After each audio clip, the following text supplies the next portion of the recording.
तो दिल्ली विश्वविद्यालय यानी दिल्ली यूनिवर्सिटी के सीयूईटी पीजी 2026 काउंसलिंग के लिए रजिस्ट्रेशन पोर्टल तो ओपन हो गया, लेकिन आपको क्लियरली कैसे उस पोर्टल को फिल करना है, कैसे उस काउंसलिंग में हिस्सा लेना है, ये video complete step by step एक डेमो वीडियो होने वाला है। यानी मैं आपको कंप्लीट एक काउंसलिंग फॉर्म भर के दिखाऊंगा कि कैसे आप फॉर्म को फिल करेंगे और उसी अकॉर्डिंग आप अपने एप्लीकेशन फॉर्म को फिल करेंगे। तो जितने भी विद्यार्थी अगर फॉर्म भरना आपने शुरू कर दिया है या नहीं शुरू किया है, दोनों कंडीशंस में इस वीडियो को जरूर देखिएगा, लाइक करके सेव करके रख लीजिएगा। यानी जब भी आप फॉर्म भरेंगे तो इस वीडियो का सहारा जरूर लीजिएगा, क्योंकि एक छोटी सी गलती, छोटा मोटा मिस्टेक भी आपके दिल्ली विश्वविद्यालय के काउंसलिंग में आपको प्रॉब्लम दे सकता है। इसलिए मेरी बातों को ध्यान से सुनिएगा। और ये बहुत शॉर्ट वीडियो नहीं होगा, कम से कम 15-20 मिनट का वीडियो होगा ही होगा, क्योंकि इससे शॉर्ट में मैं आपको स्टेप बाय स्टेप प्रॉपर्ली नहीं बता सकता। बाकी लोगों की तरह से मैं 5 मिनट 6 मिनट के अंदर स्टेप बाय स्टेप आपको बेवकूफ़ नहीं बनाऊंगा। मैं आपको पूरा का पूरा स्ट्रक्चर, मेहनत से मैंने एक एप्लीकेशन फॉर्म फिल किया है जो एकदम करेक्ट आपके लिए फिल करके आपको दिखाया जा सके, और उसी बिहाफ पर मैं आपको समझाने जा रहा हूं। तो ध्यान से मेरी बातों को सुनिएगा और एक एक बात पर ध्यान दीजिएगा। ध्यान देने की आवश्यकता इसलिए भी है, मैं आपको बता दूं, ये बातें आपको अभी रुक के बताऊंगा।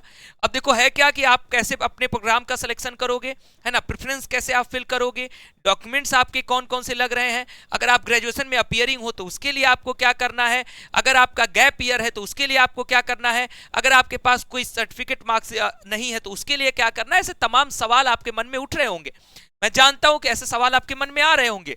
डॉक्यूमेंट्स इस काउंसलिंग में कौन कौन से लगेंगे ये भी आपके मन में सवाल होगा। तो ओवरऑल पूरा का पूरा इंफॉर्मेशन इस वीडियो में मिल जाएगा। बशर्ते आपको जानकारी ये दे दूं कि मैंने सुबह ही आपको अपडेट कर दिया था कि सीयूईटी पीजी 2026 दिल्ली विश्वविद्यालय के काउंसलिंग का पोर्टल ओपन हो चुका है। ठीक, तो चलिए स्टेप बाय स्टेप की शुरुआत करते हैं। बिफोर दैट, चैनल पर पहली बार विजिट कर रहे हैं तो चैनल को सब्सक्राइब करिएगा, बेल आइकन प्रेस करिएगा। एक channel CUET PG study capital, दूसरा हमारा काउंसलिंग स्टडी कैपिटल। तो जिस पर आप वीडियो देख रहे होंगे दूसरे का लिंक डिस्क्रिप्शन बॉक्स में मिल जाएगा, तो हमारे दूसरे चैनल को भी सब्सक्राइब करके रखिएगा। साथ ही साथ जिस डेमो फॉर्म, जिस पीडीएफ के माध्यम से मैं आपको डेमो समझाने जा रहा हूं, अगर आपको ये डेमो चाहिए तो हम आपको, जितने भी विद्यार्थी हमारे काउंसलिंग हेल्प ग्रुप में जुड़े हैं, हमारे स्टडी कैपिटल ऐप के माध्यम से काउंसलिंग सेमिनार वाले ग्रुप के या इंडिविजुअल काउंसलिंग के लिए, उनके ऐप में ही हम ये पीडीएफ अपलोड करा देंगे, जिससे कि आप इस पीडीएफ का भी सहारा ले सकें अपने काउंसलिंग के लिए। ठीक, तो ये काम भी हम अपने स्टडी कैपिटल ऐप में कर देंगे। आप हमारे काउंसलिंग सेमिनार या इंडिविजुअल काउंसलिंग में आकर के ज्वाइन करेंगे तो वहां आपको देखने को मिलेगा। बाकी हमारे व्हाट्सएप का नंबर है, हमारे टेलीग्राम और व्हाट्सएप चैनल को भी ज्वाइन करके रखिएगा, जिससे कि कोई भी अपडेट आपसे मिस ना हो। तो चलिए शुरू करते हैं स्टेप बाय स्टेप। बिल्कुल ध्यान से मेरी बातों को एक एक करके समझना शुरू करिएगा। सबसे पहले मैंने आपको बताया था, जब आपके लिए मैं वेबसाइट दिखा रहा था कि कौन से वेबसाइट से आप फॉर्म भरोगे, तो आपके लिए यही वेबसाइट है मेरे भाई, pgadmission.uod.ac.in। अगर आपको क्लियरली नहीं विजिबल हो तो मैं लिख भी देता हूं, pgadmission.uod.ac.in। यही अपने किसी भी ब्राउजर पे सर्च करना, आपके लिए ये वेबसाइट ओपन हो जाएगी। जैसे ये वेबसाइट आपके लिए ओपन होगी, ये दिल्ली विश्वविद्यालय आपको देखने को मिलेगा। यहाँ पीजी एडमिशन 2026-27, यहाँ आपको एक बटन दिखेगा लॉगिन का, एक बटन दिखेगा रजिस्टर का। सबसे पहला काम मेरे भाई क्या करना है, आपको रजिस्टर करना है, यानी रजिस्टर वाले इस आइकन पर क्लिक कर देंगे। अब जैसे इस आइकन पर आप क्लिक करोगे, देखो अगला स्टेप क्या होगा। जैसे आपने रजिस्टर पर क्लिक किया, आपके सामने आएगा कि आप यहां फिल करो अपने सीयूईटी पीजी 2026 का एप्लीकेशन नंबर। तो एप्लीकेशन नंबर आप अपने, आपके पास एडमिट कार्ड वगैरह पर भी लिखा होगा, नहीं तो आप अपने ईमेल में चेक करिएगा, आपको वहां मिल जाएगा। तो वहां से एप्लीकेशन नंबर फिल कर दीजिएगा। यहां आपको रोल नंबर भी अपने एडमिट कार्ड वगैरह से कर दीजिएगा। अगर मान लीजिए कि एडमिट कार्ड खो गया है इन केस, तो आप दोबारा लॉगिन कर लीजिए सीयूईटी पीजी की ऑफिशियल एनटीए वाली वेबसाइट पर जाके, वहां से आपको रोल नंबर मिल जाएगा। एडमिट कार्ड डाउनलोड करेंगे तो ये जैसे ही फिल करोगे, फिर आपको यहां अपना पूरा नाम भरना होगा, full name as on score card, यानी जो आपने एनटीए के फॉर्म में फिल किया था वही फिल करिएगा, कोई गड़बड़ी मत करिएगा। यहाँ एप्लीकेंट्स ईमेल एड्रेस, यानी अपना ईमेल आईडी, आप जैसे जिससे आपने फॉर्म भरा था उसी से आप इस ईमेल आईडी को यहाँ फिल कर दीजिएगा। एप्लीकेंट्स मोबाइल नंबर, यहाँ आपको अपना मोबाइल नंबर फिल करना है। यहाँ आपको अपना डेट ऑफ बर्थ फिल करना है। अभी कुछ और फिल करना है, मैं आपको दिखा रहा हूँ। जैसे ही आपने डेट ऑफ बर्थ फिल किया, यहां आपको नीचे स्क्रॉल करने पर एक चेक बॉक्स आएगा। ध्यान से मेरी एक एक बातों को सुनिएगा, अभी ये स्टार्टिंग प्रोसेस है, इसके बाद कुछ और पेचीदा प्रोसेस भी आएगा, इसलिए पूरा वीडियो देख लीजिएगा, सारे डाउट एक एक करके दूर हो जाएंगे। अगर उसके बावजूद कोई डाउट रहेगा तभी कमेंट करिएगा, एक बारी पहले पूरा वीडियो देख लीजिएगा। यहां चेक बॉक्स होगा, इसको क्लिक करिएगा और रजिस्टर वाला ये जो ब्लू कलर का बटन है इस पर क्लिक कर दीजिएगा। ठीक, इससे बेहतर वीडियो आपको ऑल ओवर यूट्यूब पर कहीं नहीं मिलेगा। जितना बारीकी से, जितने अच्छे से मैं आपको समझाऊंगा, इतना बारीकी से कोई नहीं समझाएगा। आपकी एक एक प्रॉब्लम्स को मैं समझता हूं कि कहां आपको दिक्कत आ सकती है, तो उसके अकॉर्डिंग मैं आपको समझाते चलता हूं। रजिस्टर पर क्लिक करिएगा। जैसे ही रजिस्टर पर क्लिक करेंगे, आपके सामने यहाँ एक मैसेज आएगा कि success OTP sent successfully, please check your registered email address. आपके ईमेल और आपके मोबाइल नंबर, यहाँ पर देखो जो आपने ईमेल भरा है और मोबाइल नंबर ये शो भी करेगा, तो वहां पर आपकी एक ओटीपी जाएगी। ठीक, ओटीपी आपको यहाँ पे फिल कर देना होगा। जैसे ही आप यहाँ ओटीपी फिल करोगे, फिर आपसे कहेगा एक पासवर्ड बनाइए। पासवर्ड में आपको ध्यान देना है कि पासवर्ड मिनिमम 8 कैरेक्टर्स का होना चाहिए, एक एटलीस्ट एक अपर लेटर होना चाहिए, एक लोअर लेटर, एक डिजिट और एक कोई स्पेशल कैरेक्टर यानी कोई सिंबल होना चाहिए। ऐसे ही हम मैक्सिमम पासवर्ड्स बनाते हैं अपने किसी भी फॉर्म में, तो उसी तरीके से बनाना है। फिर इसी पासवर्ड को यहाँ कंफर्म पासवर्ड में डालना। यहाँ आपको एक कैप्चा कोड दिख रहा है, उसको यहाँ फिल करना। वेरीफाई एंड सबमिट यहाँ बटन दिख रहा है, इस बटन पर क्लिक कर देना। जैसे उस बटन पर क्लिक करोगे, वापस से पोर्टल वहीं आ जाएगा, फिर से आपको यहाँ लॉगिन और रजिस्टर दिखने लगेगा। अब आपको यहाँ लॉगिन वाला ऑप्शन दिखने लगेगा, तो अब आप इस लॉगिन पर क्लिक करेंगे, यहाँ एप्लीकेशन नंबर डालेंगे, अभी जो आपने पासवर्ड बनाया वो पासवर्ड आप यहाँ फिल करेंगे और यहाँ नीचे एक आपको लॉगिन का बटन दिखेगा, उस ब्लैक वाले पर क्लिक कर दीजिएगा। जैसे इस ब्लैक पर क्लिक करेंगे, आपके सामने आपका पोर्टल कुछ इस तरीके से ओपन हो जाएगा। पोर्टल ओपन होने के बाद आपको यहाँ अपना नाम शो करेगा, यहाँ पर भी आपका नाम शो करेगा। स्टूडेंट का डेटा है इसलिए मैंने इसको हाइड कर दिया है। अब यहाँ आपसे कहेगा, देखो 3 स्टेप्स हैं। पहला है कंप्लीट एंड लॉक प्रोफाइल। ध्यान दीजिएगा कि कंप्लीट एंड लॉक प्रोफाइल वाले में ध्यान देना है कि प्रोफाइल जो भी आप फिल कर रहे हो, अपनी पर्सनल डिटेल से लेकर के जो भी डॉक्यूमेंटेशन, उसको सही सही फिल करिएगा। मेरी बातों को ध्यान से सुन लीजिएगा, नहीं तो एक बार आपने लॉक प्रोफाइल कर दिया तो दोबारा आप एडिट नहीं कर पाएंगे। इस चीज का ध्यान रखिएगा। स्टेप नंबर 2 होगा अप्लाई फॉर अ प्रोग्राम, यानी जिस कोर्स के लिए आप अप्लाई करेंगे, कैसे अप्लाई होता है ये भी समझाऊंगा। और लास्ट है फीस पे करना और सबमिट करना। तो सबसे पहले कंप्लीट एंड लॉक प्रोफाइल के लिए हमें जाना है। यहाँ पिंक कलर में आपको दिख रहा है कंप्लीट प्रोफाइल, इस पर क्लिक कर दीजिएगा। जैसे ही आपने यहाँ क्लिक किया, आपके सामने एक मैसेज शो करेगा, एडमिशन फॉर फॉरेन नेशनल्स के लिए एक मैसेज छोटा सा है वो शो करेगा और यहाँ लिखेगा आई अंडरस्टैंड एंड प्रोसीड। इस पर आपको क्लिक करना है। जैसे ही आप इस पर क्लिक करोगे, आपके सामने वेबसाइट आगे बढ़ेगी। वेबसाइट जब आगे बढ़ेगी तो कुछ डिटेल्स आपकी ये डायरेक्टली फेच कर लेगा, कुछ आपने जो फिल करा और कुछ आपके एप्लीकेशन नंबर से यहाँ फेच कर लेगा। जैसे आपका नेम, यहाँ आपको आपका नेम शो करेगा, इसको आप चेंज नहीं कर सकते हो। आपका जेंडर आपको शो करेगा, आप इसको चेंज नहीं कर सकते हो, आपने जो फॉर्म में फिल किया वो आ जाएगा। डेट ऑफ बर्थ अभी जो आपने फिल करा वो आपको यहाँ फेच कर लेगा, आपको चेंज नहीं कर पाओगे। यहाँ आपका डेट ऑफ बर्थ के बाद ईयर जो कितने साल के आप हो गए हो यहाँ कैलकुलेट करके आ जाएगा, उसको आप चेंज नहीं कर सकते। आगे बढ़िए। अभी ये आप क्या फिल कर रहे हो मेरे भाई, देखिए मैंने जो बोला आपके लिए कंप्लीट प्रोफाइल वाला है, उसमें आपका personal detail, sports detail, other detail, uploads, then final preview. Upload का भी 2 बार ऑप्शन आता है, कैसे आता है वो भी समझाऊंगा। ठीक, यहाँ कर लिया आपने। इतना करने के बाद आपकी कैटेगरी भी आप चेंज नहीं कर सकते, कोई ऑप्शन आपको चेंज करने का नहीं दे रहा है। जो कैटेगरी आपने फॉर्म में फिल किया था वही कैटेगरी यहाँ फेच कर लिया आपका डायरेक्टली। ठीक, आपकी जो भी कैटेगरी होगी, अगर जनरल हो तो आपका कोई सर्टिफिकेट वगैरह नहीं मांगेगा, किसी भी कैटेगरी से हो तो आपका यहाँ आपका पूछेगा कि किस डेट पर आपका ये सर्टिफिकेट इशू हुआ है। अब ध्यान देंगे, ओबीसी और ईडब्ल्यूएस वाले बहुत कंफ्यूजन रहती है ना कि कब का होना चाहिए हमारा सर्टिफिकेट। तो OBC NCL and EWS certificate, the certificate must be issued on और आफ्टर 1 अप्रैल 2026, यानी आपका सर्टिफिकेट 1 अप्रैल 2026 के बाद का होना चाहिए। बहुत सारे विद्यार्थियों से हम पहले भी रिक्वेस्ट कर रहे थे कि आप जो है अपना नया सर्टिफिकेट बनवा लीजिए। इन केस अगर नहीं बन पाया है अभी तक, तो चूंकि 7 जून तक समय है, तो या तो अगर 7 जून से पहले आपका बन के आ जाएगा, क्योंकि मुझे पता है कि अगर आपने अप्लाई कर दिया तो आपका बन के आ जाएगा। तो इस कंडीशन में आप अपना नया वाले का वेट करिए, जब नया आ जाए तब फिल करिएगा फाइनल। जब अपलोड करने वाला डॉक्यूमेंट वहां पर जाके रुक जाइएगा। और नहीं तो लगता है एकदम बनवा ही नहीं पाऊंगा, किसी हद तक नहीं बनवा पाऊंगा, तो फिर आप प्रीवियस वाला अपलोड करना।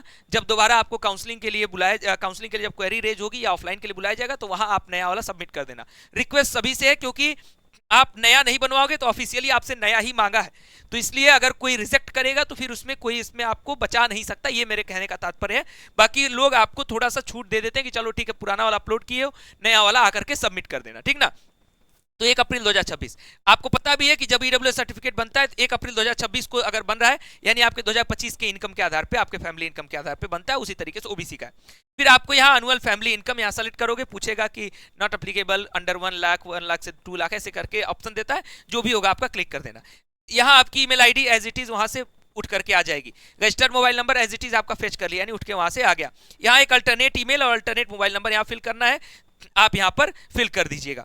इतना करने के बाद आगे स्क्रॉल करते रहिएगा, ब्लड ग्रुप पूछेगा, ब्लड ग्रुप फिल कर दीजिएगा। Are you citizen of India, yes या नो, आप फिल कर दीजिएगा। अगर बाहर फॉरेन कैंडिडेट्स होंगे तो आप नो करोगे, और अगर आप इंडियन कैंडिडेट हो तो आप यस करोगे। रिलीजन, आप आपका जो भी रिलीजन होगा वहां टैप करोगे, ऑप्शंस खुलेंगे, उसको भर देना। ठीक, नेशनलिटी आपका कौन सा है तो उसको आप यहाँ पे फिल कर दोगे। आर यू ऑर्फन, अगर हो ऑर्फन तो यस, नहीं तो नो करोगे। आपका स्टेट ऑफ डोमिसाइल यानी किस शहर से हो आपको यहाँ फिल करना है। अब आपसे पूछेगा are you have been a student of university of Delhi. अब ये आपको क्यों पूछता है, क्योंकि C1 और C2 दो कैटेगरीज होती हैं। C1 यानी अदर कैंडिडेट्स के लिए, C2 यानी दिल्ली यूनिवर्सिटी के कैंडिडेट्स के लिए।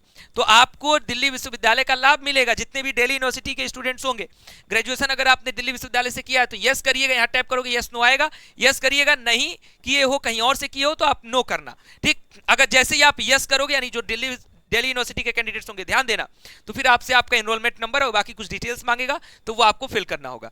वैसे यूनिवर्सिटी वार्ड कोटा अगर आपके पास है तो यहाँ यस करिएगा, नहीं तो नो करके आगे प्रोसीड करिएगा। ठीक, उसके बाद आपके फैमिली की डिटेल मांगेगा। यहाँ मदर नेम ऑलरेडी आपका फेच कर लेगा आपके एप्लीकेशन फॉर्म से ही, यहाँ फादर्स नेम भी ऑलरेडी आपका फेच कर लेगा। फिर mother occupation, father occupation, mother's mobile number, father's mobile number, emergency contact, ठीक, कंबाइंड फैमिली इनकम, ये आपको फिल करना है। आप जो भी आपका यहाँ ऑप्शन ओपन होगा उसके अकॉर्डिंगली आप अपना फिल कर लीजिएगा। नॉट एप्लीकेबल भी आता है, आप चाहो तो अदर या नॉट एप्लीकेबल भर के भी आगे बढ़ सकते हो। अगर आपका कोई पीडब्ल्यूबीडी कैटेगरी था तो आपने फॉर्म में भरा होगा, नहीं भरा है तो यहाँ कोई ऑप्शन मिलेगा ही नहीं। कश्मीरी माइग्रेंट हो तो यस या नो आपको फिल करने को आएगा, फिल कर लेना। अगर आप कोई भी आपके पास आर्म फोर्स वाला कोटा है, यस या नो आप फिल कर लेना। फिर आप बारी आती है आपके एड्रेस फिल करने की पर्सनल डिटेल्स में। ये तो अभी बहुत सिंपल चीजें, यानी जो आपके पर्सनल डिटेल्स, बशर्ते इसमें गलती नहीं होनी चाहिए। पर्सनल डिटेल में सबसे पहले आपका करेस्पॉन्डेंस एड्रेस, जिसमें आपको एड्रेस 1, एड्रेस 2 इस तरीके से, कंट्री कौन सी, स्टेट कौन सा, डिस्ट्रिक्ट कौन सा टाइप करोगे सब आ ही जाएगा। सिटी कौन सी है, पिन कोड वहां का क्या है, आपको ये फिल करना है। अगर आपका करेस्पॉन्डेंस एड्रेस यानी प्रेजेंट एड्रेस परमानेंट से सेम है तो इस पे टैप कर देना, दोनों सिमिलर हो जाएगा, और नहीं तो अलग अलग है तो फिर परमानेंट अलग से फिल कर देना। इतना करने के बाद आगे प्रोसीड करना। प्रोसीड करने के बाद आप देखोगे कि लास्ट ऑप्शन आपके पर्सनल डिटेल में पूछता है कि भाई अपना बैंक डिटेल फिल करिए। रिफंड के केसेस में, जैसे मान लो कि आपने जब कॉलेजेस वगैरह अपग्रेड होते हैं तो उसमें फीस रिफंड बहुत सारी प्रक्रियाएं होती हैं, तो आप अपना यहाँ अकाउंट डिटेल यहाँ फिल कर दीजिएगा, वो भी आपके पर्सनल डिटेल में मांगेगा। इतना करने के बाद आपको यहाँ सेव एंड नेक्स्ट का एक बटन आएगा, इस सेव एंड नेक्स्ट के बटन पर क्लिक कर दीजिएगा। जैसे ही आप इस सेव एंड नेक्स्ट के बटन पर क्लिक करोगे, आपके सामने जितनी भी डिटेल्स आपने फिल करी हैं वो सारी डिटेल्स कुछ इस तरीके से खुल के आपके सामने आ जाएंगी। जब सारी डिटेल्स आपके सामने खुल के आ जाएंगी, फिर से पूछेगा कि आप कुछ अपडेट करना है तो कर लो, नहीं तो आगे बढ़ जाओगे, फिर बैक नहीं आ सकते। तो इसलिए अपडेट करना है तो एक बार चेक कर लेना, जितनी डिटेल्स हैं आप पीडीएफ स्क्रॉल करोगे तो सब आपको देखने को आपकी डिटेल मिल जाएगी। तो अगर सही है सब कुछ तो प्रोसीड एंड नेक्स्ट करना, नहीं तो अपडेट कर लेना। तो सब सही है, सबका सही है ना भाई, तो प्रोसीड एंड नेक्स्ट पर क्लिक कर दोगे। जैसे ही क्लिक कर दोगे आपके सामने स्पोर्ट्स डिटेल आएगा। स्पोर्ट्स डिटेल में अगर आपको अपडेट करना है, यानी अगर आप स्पोर्ट्स कोटा के लिए अप्लाई करना चाहते हो तो करो, और नहीं तो प्रोसीड एंड नेक्स्ट पर क्लिक करो। जैसे प्रोसीड एंड नेक्स्ट पर क्लिक किया, अगला आ गया अदर डिटेल। अदर डिटेल में पूछेगा एनी ईयर गैप, कोई ईयर गैप है तो ये है तो यस, और नहीं है तो नो। अगर यू हैव इंडियन पासपोर्ट है तो यस, नहीं तो नो। इतना ये ऑप्शन आपसे पूछता है। अब ईयर गैप में किसी को घबराना नहीं है। अगर आपका 1 साल 2 साल जैसा ईयर गैप है भी तो उससे आपको कोई काउंसलिंग पे फर्क नहीं पड़ेगा। जो भी होगा आप ईमानदारी के साथ यहाँ फिल करके सेव एंड नेक्स्ट बटन दबा करके और आगे बढ़ जाइएगा। जैसे ही आगे बढ़ेंगे आपसे फिर पूछेगा कि ये कुछ अपडेट करना है तो कर लो, नहीं तो प्रोसीड एंड नेक्स्ट पर क्लिक करो। हर एक स्टेप पर आगे बढ़ने से पहले आपसे पूछेगा कि आपको अपडेट करना है या प्रोसीड एंड नेक्स्ट करना है। जैसे कोई गलती हुई है तो सुधार लो। अगला आ गया आपके अपलोड्स का। अभी एक बार अपलोड होगा, फिर एक बार ही अपलोड करने का ऑप्शन आता है। देखो अभी अपलोड करने में क्या आया है, इंस्ट्रक्शंस कुछ है, इसको भी मैं पढ़ के सुना देता हूँ। Instruction for uploading image, photograph of document, certificate, marksheet and signature. Digital photo and signature are required in JPG and JPEG image format. File size of digital photo must be within 10 KB to 500 KB limit. Document, certificate, mark sheet, related size digital photo must be within 10 KB to 500 KB limit. यानी 10 KB से 500 KB के भीतर ही होना चाहिए। अब एक एक करके समझा रहा हूं। सबसे पहले आपके डॉक्यूमेंट में फोटो अपलोड करने को आएगा। पासपोर्ट साइज फोटोग्राफ 10 केबी से लेकर के 500 केबी का आपको यहां से सेलेक्ट फाइल क्लिक करना होगा, अपलोड फाइल पर क्लिक कर देना होगा। ठीक, सिग्नेचर आपका 10 केबी से लेकर के 500 केबी के बीच का आपको स्कैन करना होगा और यहां पर सेलेक्ट फाइल करके अपलोड कर देना होगा। आगे बढ़ते हैं, फोटो हो गया, सिग्नेचर हो गया, फिर आपसे आपका CUET PG 2026 का रिजल्ट अपलोड करने को कहेगा। यहां सेलेक्ट फाइल पर क्लिक करिएगा, फिर अपलोड डॉक्यूमेंट, अपलोड डाटा पर करिएगा, अपलोड कर दीजिएगा। अब कहोगे सर CUET PG का रिजल्ट हमारा है नहीं, मतलब हमने डाउनलोड नहीं किया, तो फिर जाइए CUET PG का ऑफिशियल वेबसाइट से डाउनलोड करिए और उसको यहाँ अपलोड करिए। अगर आप कैटेगरी है, जैसे इनका EWS कैटेगरी रहा, तो आपको भी 10 केबी से 500 केबी के बीच अपना जो कैटेगरी सर्टिफिकेट है JPG, JPEG या PDF फॉर्मेट में सेलेक्ट फाइल करके अपलोड कर देना है। क्लास 10th की मार्कशीट सभी को यहाँ अपलोड करनी होती है। क्लास 10th की मार्कशीट ही आपके डेट ऑफ बर्थ का वेरिफिकेशन होता है, इसलिए यहाँ क्लास 10th की मार्कशीट सेलेक्ट करिएगा, अपलोड कर दीजिएगा। सेव एज ड्राफ्ट, यानी अभी यहीं ड्राफ्ट करके रोकना चाहते हो तो ठीक है, और नहीं तो प्रीव्यू एंड लॉक प्रोफाइल। अब इसीलिए ड्राफ्ट की बात की जा रही है कि अगर कुछ चेंजेस वगैरह करने हैं तो ड्राफ्ट करके रोके रहिए, चेंज कर लीजिएगा, कोई गड़बड़ी होगी तभी उसके बाद ही पूरा फाइनल करने के बाद ही आगे बढ़िएगा, क्योंकि प्रीव्यू एंड लॉक प्रोफाइल करने के बाद दोबारा चेंज नहीं हो सकता, संभावना शून्य होने लगती है। इसलिए preview and lock profile click करने से पहले सब कुछ चेक कर लीजिएगा। चलिए, अगर सब कुछ सही है तो प्रीव्यू एंड लॉक प्रोफाइल पर क्लिक कर दीजिएगा। जैसे ही आपने प्रीव्यू एंड लॉक प्रोफाइल पर क्लिक किया, एक बार फिर से आपके सामने ये सारी डिटेल्स आपके सामने दिख रही होंगी। यहाँ प्रीव्यू एंड लॉक दिख रहा होगा, इस पर टैप करके आप आगे बढ़ेंगे।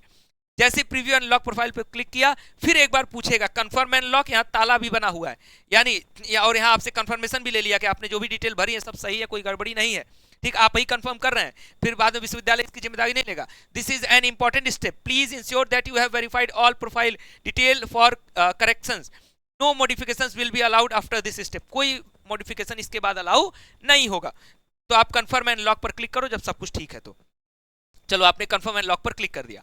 अब आपके ये पर्सनल प्रोफाइल डिटेल का मामला एक तरीके से सॉल्व हो गया। अब आएगा select the programme you want to apply, तो यहां पर आप टैप करेंगे, यहां प्रोग्राम लिखा है, यहां सेलेक्ट लिखा है, यहां देखो एक एरो बना हुआ है ट्रायंगल जैसा, इस पे टैप करोगे, है ना। तो आप जैसे ही यहां टैप करोगे तो आपके सामने ऑप्शंस खुलेंगे। अब कैसे ऑप्शंस खुलेंगे? मनमानी ऑप्शंस नहीं खुलेंगे, जो आपने CUET PG के तहत जितने भी पेपर कोर्स का एग्जाम दिया है, जैसे मान लो COQP 11 दिया हो, LAQP 02 दिया हो, 01 दिया हो, 3 दिया हो, COQP 20 दिया हो, सॉरी HEQP 20 दिया हो, HEQP 18 दिया हो, जो भी पेपर कोड आपने दिया हो उसके अकॉर्डिंग जितने भी कोर्सेज इसमें रहेंगे वो ऑप्शंस आपके समक्ष खुलेंगे। तो उसमें से जो भी ऑप्शन आपको सेलेक्ट करना है सेलेक्ट करेंगे। अब एक और मन में कंफ्यूजन आ जाती है, भैया मैंने 2 पेपर अप्लाई करना है CUET PG का, DU में मुझे 2 सब्जेक्ट 2 कोर्स की काउंसलिंग करानी है, उसके लिए भी धैर्य रखिए, बता रहा हूँ, सबसे लास्ट में उसका प्रोसीजर समझाऊंगा। तो यहाँ टैप करेंगे, कोई एक ही कोर्स अभी सेलेक्ट करने को आएगा, एक कोर्स यहाँ सेलेक्ट कर लीजिएगा। ठीक, ये नहीं कि दोनों हड़बड़ तड़बड़ कर रहे हैं कि कैसे होगा, निश्चिंत रहिए, मैं बताता हूँ। एक कोर्स आएगा उसको सेलेक्ट कर लेना, फिर यहाँ ये ब्लू कलर में प्रोसीड है, इस पर क्लिक कर देना। जैसे ही प्रोसीड पर क्लिक किए, अब आपके सामने देखो 2 तरीके का ऑप्शन पूछेगा, C1 या C2, कौन सा वाला एलिजिबिलिटी क्राइटेरिया आप फॉलो कर रहे हो। तो आप जो भी एलिजिबिलिटी, जैसे DU वाले होगे तो आप यहाँ C2 फॉलो करोगे, अगर बिना DU वाले होगे तो C1 फॉलो करोगे, तो C1 वाला पर क्लिक कर देना, अगर अदर होंगे तो DU वाले C2 पे क्लिक कर देना। इतना करने के बाद थोड़ा सा और आगे प्रोसीड करना। आपके सामने जैसे इनका जो डिपार्टमेंट है वो डिपार्टमेंट ऑफ हिंदी का कोई कोर्स है। ठीक, इतना करने के बाद आपके सामने preference for common seat allocation के लिए पूछ रहा है, तो देखो यहाँ प्रेफरेंसेस खुल रहे हैं। अब चूंकि इनके कोर्स में एक ही प्रेफरेंस है, that is first preference department of Hindi, है ना। बाकी कोर्सेज में आपके तमाम ऑप्शंस, जैसे LLB में आपके CLC होगा, LC1 LC2 इस तरीके से ऑप्शंस। जैसे मान लो यही इनका हिंदी की पत्रकारिता है, इस वजह से इनका सिर्फ एक प्रेफरेंस खुला है। यही इनका MA हिंदी होता तो तमाम प्रेफरेंसेस खुलते। तो आपके जितने भी प्रेफरेंसेस होंगे वो आपको यही कॉलेज एंड डिपार्टमेंट की पूरी लिस्ट नीचे शो करेगी, और आप अपने अकॉर्डिंग फर्स्ट प्रेफरेंसेस, मैक्सिमम लोग डिपार्टमेंट को ही फर्स्ट रखेंगे, फर्स्ट रखिएगा। उसके अलावा उसके अकॉर्डिंग आप कॉलेज जिस तरीके से कुछ चूज करना चाहते हैं, ऐसा आपको ये नहीं चिंता करना है कि सर मेरा स्कोर अगर कम है तो मैंने मान लीजिए डिपार्टमेंट ले लिया और मुझे अगर डिपार्टमेंट नहीं मिलेगा तो नीचे का ऑप्शन नहीं मिलेगा, ऐसा नहीं होगा।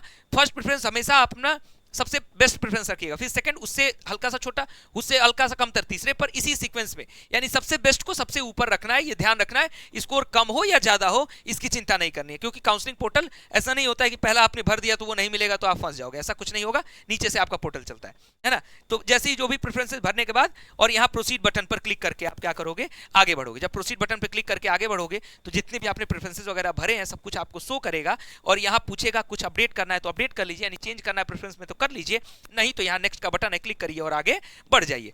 जैसे ही नेक्स्ट बटन पर आपने क्लिक किया, अब प्रोग्राम सिलेक्शन के बाद आपसे पूछेगा qualification detail, that is graduation, post graduation या क्वालिफाइंग डिग्री। अब इसमें कई कंफ्यूजन आती है। एक कंफ्यूजन ये आती है कि भैया मेरा अभी ग्रेजुएशन का कंप्लीट नहीं हुआ है, एग्जाम चल रहा है या एग्जाम होने वाला है, तो मेरा क्या होगा। कुछ लोग ये कहते हैं कि भैया मैंने पीजी कर लिया, फिर से मुझे पीजी करना है, या मैंने कोई और डिग्री किया फिर से मुझे पीजी करना है, तो मुझे क्या करना होगा। ठीक, तीसरा सवाल ये आता है कि मैंने पीजी किया या यूजी किया, जो भी किया, मेरा गैप भी रहा, तो गैप वालों को भी कोई चिंता नहीं करनी है। अगर आपका ग्रेजुएशन अपीयरिंग है तो भी आपको कोई चिंता नहीं करनी है। अगर आपने ऑलरेडी ग्रेजुएशन के बाद कोई और डिग्री ले ली है तो भी आपको कोई चिंता नहीं करनी है। यहां पर आपको लास्ट एग्जाम जो भी आपने जो भी क्वालिफाइंग, जैसे कुछ लोग पीजी करने के बाद पीजी करते हैं, कुछ लोग बीएड करने के बाद पीजी करते हैं, तो जो भी आपका लास्ट जो भी एग्जाम का लास्ट ईयर रहा है, अगर आपका ग्रेजुएशन का 2026 का रहा है तो 2026 फिल करना, कोई और कोर्स का 2026 का है तो 2026 ही लिखना, 2025 रहा है तो 2025 करना। यहाँ पे ईयर सेलेक्ट करने को आएगा, सेलेक्ट कर लेना, या यूनिवर्सिटी का नाम सेलेक्ट करने को आएगा, यूनिवर्सिटी का नाम सेलेक्ट कर लेना। प्रोग्राम ऑफ क्वालिफाइंग डिग्री, कौन सा क्वालिफाइंग डिग्री है, बीए है, बीएससी है, बीकॉम है, बीएलएलबी है, जो भी आपका कोर्स हो, या आपने एमए कर रखा है पहले से तो एमए है, बीएड कर रखा है, बीएड है, जो भी ऑप्शंस आपके सामने तमाम ऑप्शंस खुलेंगे तो आप उसको फिल कर देना। यहाँ आपकी यूनिवर्सिटी कौन से स्टेट में है ये फिल कर देना। ये दिल्ली विश्वविद्यालय की बात नहीं की जा रही, जिस यूनिवर्सिटी से आप लास्ट इंस्टीट्यूशन जो आपका रहा है उसको फिल करना, उसी का आपको यहाँ पिन कोड फिल कर देना। फिर नीचे स्क्रॉल करोगे, फिर आपसे पूछेगा कि मोड ऑफ क्वालिफाइंग एग्जाम, ठीक, मोड क्या था, यानी परसेंटेज और बाकी चीजों को लेकर के पूछता है, तो यहाँ सेलेक्ट करोगे तो उसके मोड को आप यहाँ सेलेक्ट कर लोगे। ठीक, टोटल ड्यूरेशन क्या रहा है, ठीक, यहाँ पूछेगा आपसे सेमेस्टर था कि ईयर था, आपसे इस तरीके से पूछेगा, तो कौन सा मोड रहा है, सेमेस्टर रहा है तो सेमेस्टर भर देना, ईयर वाला रहा है तो ईयर भर देना। कितने साल के आपकी लास्ट डिग्री रही है, 2 साल वाली है या कौन सी है, तो उसको आप यहाँ फिल कर देना, 1 2 3 जो भी होगा आपका। इतना करने के बाद मान लो ग्रेजुएशन है 3 साल वाला है तो ग्रेजुएशन आप 3 साल, 4 साल वाला ग्रेजुएशन रहा है तो 4 साल वाला फिल कर देना। इतना करने के बाद आपको यहाँ हर एक सेमेस्टर का मार्क्स अपलोड करने को आएगा। ठीक, यहाँ सेलेक्ट करोगे, रिजल्ट स्टेटस अब मैं आपको दिखाता हूँ कैसे आता है। ये देखो, जैसे मान लो आपने सेमेस्टर्स आपको फिल करने हैं तो इस तरीके से आएगा। हर एक सेमेस्टर के ऑप्शन में आपको 2 ऑप्शन शो करेंगे, that is awaited and passed. क्या, अवेटेड एंड पास्ड। कमेंट में मुझे जरूर बताना जब सारी चीजें अच्छे से समझ में आ जाएंगी, भैया सबसे बेस्ट आपने समझाया। अवेटेड और पास शो करेगा, मान लो पहला सेमेस्टर आपने पास कर लिया तो पास क्लिक करना, परसेंटेज भर देना, पास क्लिक करना, परसेंटेज भर देना, पास क्लिक करना, परसेंटेज भर देना, पास क्लिक करना, परसेंटेज भर देना। मान लो कि 6 सेमेस्टर का मार्कशीट अभी नहीं आया है तो उसको अवेटेड भरना और अपना परसेंट आगे बढ़ जाना। अवेटेड लिखोगे तो परसेंटेज नहीं मांगना है। इतना करने के बाद जब सारा का सारा अपना डिटेल आप फिलअप कर लोगे, कुछ बच्चे होते हैं जो कहते हैं भैया मेरा सीजीपीए में आता है, तो आप सीजीपीए को परसेंटेज में कन्वर्ट कर लेना। बहुत ज्यादा मेहनत नहीं करना है तो -4.5 कर लेना, उतना कर, जो भी सीजीपीए होगा -4.5 करके वही परसेंटेज फिल कर देना, बहुत चिंता की बात नहीं है। इतना कर लिए, अब आगे बढ़िए। अब इतना कर लोगे तो आपका एवरेज परसेंटेज अपने आप यहाँ शो करने लगेगा और यहाँ नेक्स्ट बटन क्लिक करने को कहेगा। नेक्स्ट बटन पर आप क्या करोगे, क्लिक करोगे। नेक्स्ट बटन पर आपने क्लिक किया, अब एक बार फिर से कुछ बचे हुए डॉक्यूमेंट्स को आपको अपलोड ये कराएगा। कौन कौन से डॉक्यूमेंट्स हैं, तो आपने जो भी ग्रेजुएशन या जो भी डिग्री कर रखी है लास्ट अपनी क्वालिफाइंग डिग्री, उसका कहेगा कि आप जो है scan both marksheet and certificate in a single file. ठीक, तो आप अपना यहाँ सिंगल फाइल में बना के और क्या करोगे, अपलोड कर दोगे। ठीक, जहां कुछ बच्चे जो अपीयरिंग वाले होंगे तो जहां तक जो होगा वो आप उस तरीके से अपलोड करोगे, अपीयरिंग वालों को नहीं कुछ चिंता करने की आवश्यकता। जिनका फाइनल हो गया उनको पूरा का पूरा अपलोड कर। इतना करने के बाद यहाँ माइग्रेशन में आपसे ऑप्शन दे रखा है, माइग्रेशन सर्टिफिकेट और अंडरटेकिंग ऑफ माइग्रेशन सर्टिफिकेट, या फिर अगर आप डीयू के स्टूडेंट हैं तो डीयू का आईडी कार्ड। ठीक, या तो आप अपने माइग्रेशन आपने निकलवा लिया, यानी आपने ऑलरेडी पास कर लिया ग्रेजुएशन या जो भी डिग्री, तो आप या तो माइग्रेशन अपलोड कर दो यहाँ पे सेलेक्ट करके। अगर माइग्रेशन नहीं है तो एक अंडरटेकिंग आपको मिल जाएगी, मैं आपको दिखा देता हूं कि अंडरटेकिंग मिलेगी कहां से, तो वो भी मैं आपको दिखा दे रहा हूं। यहीं पर आना अपने वेबसाइट पे और यहाँ व्यू अनाउंसमेंट वाले पे आना, और इसमें देखो 62 पेजेस का एक पीडीएफ है, और ये 62 पेजेस के पीडीएफ पे ध्यान देना। यहां पर देखो पेज नंबर 59, पेज नंबर 59 पर आपके लिए क्या है, अंडरटेकिंग फॉर माइग्रेशन सर्टिफिकेट, यानी माइग्रेशन नहीं है तो इसी को आप क्या करोगे, प्रिंट निकालोगे, हाथ से फिल करोगे, स्कैन करोगे, और स्कैन करने के बाद यहाँ सेलेक्ट फाइल करके अपलोड कर दोगे। ये अगर आप नहीं भी पा रहे हो, वेबसाइट में परेशान हो, तो आप हमारे व्हाट्सएप और टेलीग्राम चैनल को ज्वाइन करके रखना, हम इसका ड्राइव लिंक अपलोड करके वहां डाल देंगे। ठीक, तो वहां से आप डाउनलोड कर लेना, हमारे व्हाट्सएप और टेलीग्राम चैनल का लिंक डिस्क्रिप्शन बॉक्स में है। यहाँ undertaking of fulfilment of the minimum eligibility criteria, या फिर copy of provisional marksheet and degree. अब देखो अगर आपके पास आपका प्रोविजनल मार्कशीट और डिग्री है तो यहां अपलोड कर देना, नहीं है यानी जो अपियरिंग वाले होंगे तो आपके लिए एक फुलफिलमेंट का एक अलग आपके लिए दिया गया है, ठीक इसके अगले पेज पर यानी पेज नंबर 60 तक। Undertaking for fulfilment the minimum eligibility criteria, जिसमें आपको स्पष्ट तौर पर कहा गया है कि आप अपना मार्कशीट और डिग्री 31 अक्टूबर 2026 तक विश्वविद्यालय को जमा करेंगे। नहीं जमा करेंगे तो विश्वविद्यालय आपका एडमिशन कैंसिल कर सकता है। ये हथकंडा विश्वविद्यालय के हाथ में है। तो यानी 31 अक्टूबर तक आपको दिल्ली विश्वविद्यालय समय देगा। जो लोग परेशान थे कि मेरा एग्जाम का रिजल्ट लेट आएगा, ये होगा वो होगा, मैंने पहले भी आपको बता रखा है 31 अक्टूबर तक ऑफिशियल समय मिलता है, फिर 2-4-10 दिन यूनिवर्सिटीज आपको और भी मौका देती है, लेकिन 31 अक्टूबर आप मान के चलेंगे वही आपकी डेडलाइन रहती है। तो अगर है तो वो अपलोड करिएगा, नहीं तो मैंने जैसे बताया माइग्रेशन वाला प्रिंट करके भर के स्कैन किया, वैसे ही फुलफिलमेंट वाला प्रिंट किया, फिल किया, स्कैन करके यहाँ अपलोड कर दिया और प्रीव्यू पर क्लिक कर दिया। प्रीव्यू पर जैसे आपने क्लिक करा आपसे फिर पूछेगा यहाँ पे, यहाँ आपका सिग्नेचर शो करेगा और यहाँ कुछ बातें आपकी लिखी रहेगी कि आपने डिक्लेरेशन एक तरीके से कि आप इस फॉर्म को फिल कर रहे हो, आपका ही डिक्लेरेशन है, और यहाँ सबमिट के बटन पर क्लिक करना है। जैसे ही सबमिट के बटन पर क्लिक करोगे दो ऑप्शंस आपके सामने आएंगे। पहले तो ये बहुत सारे चेकबॉक्स आएंगे, जो भी आपने चीजें भरी हैं सब कुछ सही है, यहाँ चेकबॉक्स पर क्लिक कर दीजिए और ये सब कुछ, ये एक आपका नशा मुक्त परिसर अभियान का भी एक आपका यहाँ पे अंडरटेकिंग एक तरीके से चेकबॉक्स भरवाया जा रहा है कि नशा मुक्त आप रखेंगे, तो इसको भी यहाँ पे ऑप्शन में दिया गया है। और इतना करने के बाद दो ऑप्शंस आपके सामने खुल जाएंगे, एक है इजी पे, दूसरा है होम पर जाने का पे लेटर का। अगर इजी पे पर क्लिक करोगे तुरंत पेमेंट का ऑप्शन खुलेगा, फिर आप जो है पेमेंट करोगे, यानी आपका 250 रुपीज या जो भी आपके कैटेगरी के अकॉर्डिंग होगा वो फी आप पे करोगे और आपका ये काउंसलिंग का रजिस्ट्रेशन हो जाएगा। अदरवाइज आप वापस अभी होम पे जाना चाहते हो, अभी पेमेंट नहीं करना है तो होम पर आकर के वेट करिए, कुछ दिन बाद करिएगा, जो भी आपकी इच्छा। अब जैसे ही देखो होम पे आओगे, होम पे आने पे क्या होगा, अब आपके मन में जो सवाल था कि भैया मुझे 2 डिग्री के लिए अप्लाई करना है, तो जो आपने पूरा का पूरा फॉर्म फिल कर दिया, अब आपकी एक चिंता समाप्त हो गई।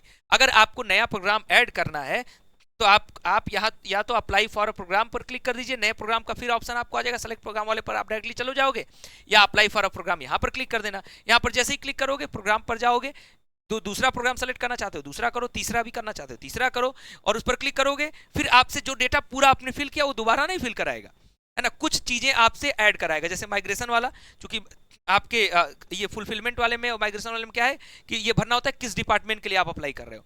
तो इसमें देखो मैं आपको दिखा भी देता हूँ, देखो यहाँ पे डिपार्टमेंट आपको लिखने को देता है, ये देखो यहाँ माइग्रेशन वाले में क्या लिखने को देता है कि किस डिपार्टमेंट के लिए आप अप्लाई कर रहे हो, इसलिए ये डॉक्यूमेंट आपसे दोबारा अपलोड करता है, तो कुछ छोटा सा करेक्शन आपसे कराएगा, दोबारा वाले प्रोग्राम अप्लाई के लिए बहुत लंबा करेक्शन नहीं कराएगा, थोड़ा सा स्टेप 1 मिनट का और लगेगा, उसको करके और दूसरे प्रोग्राम के लिए अप्लाई कर सकते हो। और हर एक प्रोग्राम का देखो यहाँ पे 2 है, 2 इन्होंने भी अप्लाई किया है, व्यू ऑल पे यहाँ पे क्लिक करेंगे, दोनों ऑप्शंस इनके सामने खुलेगा, दोनों की फीस ये अलग अलग पे करेंगे, मन किया तो ये कर दिया, मन किया तो ये नहीं किया, मतलब ऐसा नहीं है कि एक बार फिल कर दिया तो जबरदस्ती हो जाएगा दोनों साथ में फिल करना, ऐसा नहीं है।